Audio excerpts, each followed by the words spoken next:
But yes, indeed, those wild cards, they do have a little bit of a different responsibility as well. They have to kind of say thank you in a way to the... Once again, it's Groupama FDJ. This is Quentin Pacher in the darker blue jersey.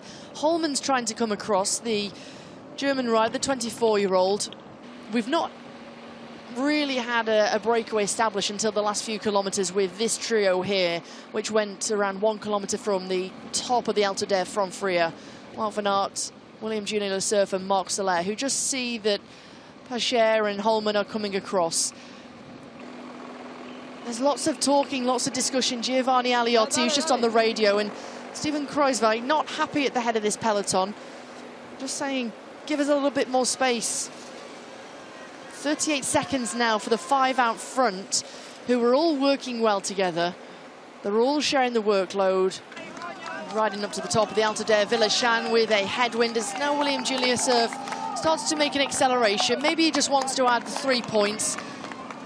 William Junior Le Cerf takes the 3 points in the King of the Mountains competition at the top of the Alto d'Huez Villachan. Nope. The peloton go over the top of the Alto d'Huez Villachan. 3 teams up towards the front. Then we see the arrival of Movistar in those white jerseys with the blue M across this shirt. You can just see him sitting there, third wheel for Red Bull Bora Hansgrohe, with those former Slovenian road race champion colours on the cuffs of his sleeves. They're going to come across and crest and take 5 points. It's going to be Marc Soler by the looks of things on this rear angle. Wout van Aert takes the 5, followed by Marc Soler. Look at this, a crash in the peloton at the back here. Touch of wheels, one of the riders from Lotto Destiny coming down, alongside one rider from Intermarché Wanty, that's Simone Pitelli. Also coming down was Jesus Arada. You can just see how there's a little pinch point in the road. It's almost like a farm road down this descent, and you can just see the rider from Lotto Destiny. And you focus on today, trying to make it get the big results.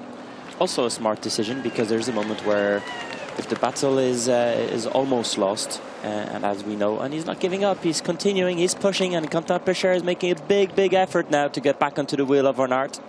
Well, this is a bit of a sneaky move from Wout van Aert. Everyone just expected him to go for the intermediate sprint into Abaroca and take the 20 points available.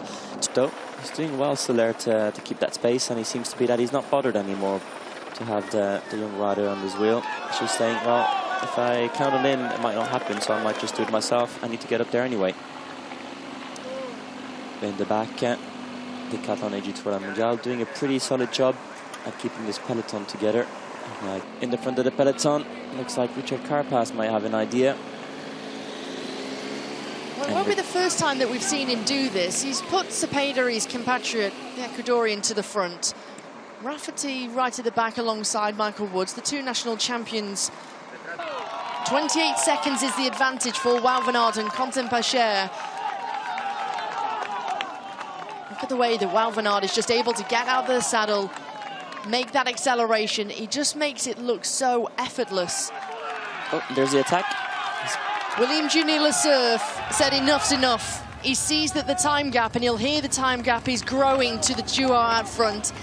We've got the top of the climb in the sights. There is the archway. There's the banner of the Alto d'Huez Mugas, this first categorised climb. It's Wout van Aert who's going to take the 10 points in the King of the Mountains competition. He takes the 6 bonus seconds.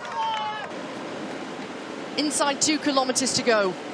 It's Marc Soler who just sits up, takes a breather, loses a few bike lengths.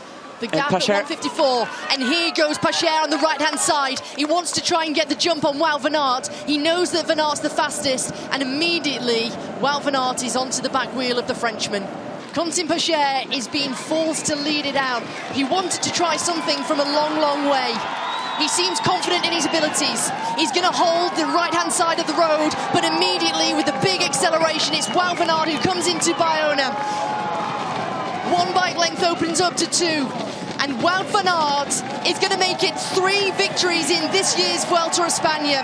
12 Grand Tour stages to his palmares. And Marc Soler is going to really challenge. William Junior Le Cerf is going to go all the way to the line. It's a 3rd place for Marc Soler on stage 10 of the Vuelta. Big smile there in that moment of realization that he had it. He can actually sit up and celebrate for the last 50 meters.